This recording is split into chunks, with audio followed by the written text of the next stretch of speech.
ایک دفعہ ایک نصرانی بادشاہ نے چند سوالات لکھ کر حضرت عمر کے پاس بھیجے اور ان کے جوابات دینے کا مطالبہ کیا۔ ان میں پہلا سوال تھا، ایک ماں کے شکم سے دو بچے ایک ہی دن پیدا ہوئے، پھر دونوں کا انتقال بھی ایک ہی دن ہوا۔ ایک بھائی کی عمر 100 سال بڑی، دوسرے بھائی کی عمر 100 سال چھوٹی، یہ کون تھے اور ایسا کس طرح ہوا؟ دوسرا سوال، وہ کون سی سرزمین ہے جہاں ابتدائے پیدائش سے قیامت تک صرف ایک ہی دفعہ سورج کی کرنیں لگیں، پہلے نہ کبھی لگیں تھیں نہ آئندہ کبھی لگیں گی؟ تیسرا سوال، وہ کون سا قیدی ہے جس کی قید خانے میں سانس لینے کی اجازت نہیں اور وہ سانس لیے بغیر زندہ رہتا ہے؟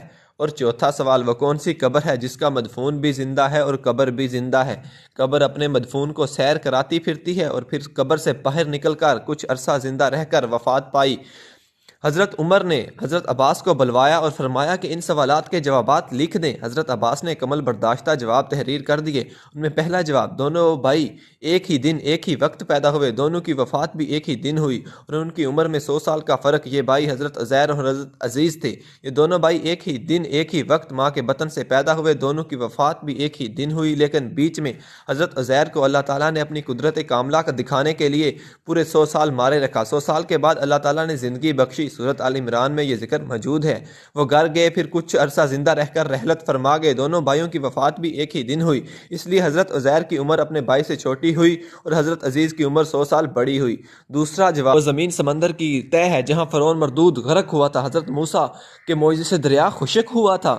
حضرت موسیٰ اپنی قوم بنی اسرائیل کو لے کر دریا کے پار چلے گئے تھے اور فرعون جب دریا میں داخل ہوا تھا تو غرق ہو گیا تھا۔ اس زمین پر سورج ایک دفعہ لگا، پھر قیامت تک نہ کبھی لگے گا اور نہ کبھی لگا ہے۔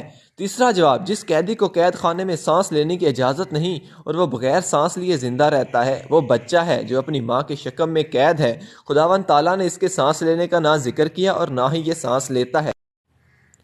چوتھا جواب، وہ قبر جس کا مدفون بھی زندہ ہے اور قبر بھی زندہ ہے۔ وہ مدفون حضرت یونس تھے اور ان کی قبر اور وہ مچھلی تھی جو ان کو پیٹ میں رکھ کر جگہ جگہ پھرتی تھی، یعنی سیر کراتی تھی۔ حضرت یونس اللہ کے حکم سے مچھلی کے پیٹ سے باہر آ کر کچھ عرصہ حیات رہے اور پھر وفات پا گئے۔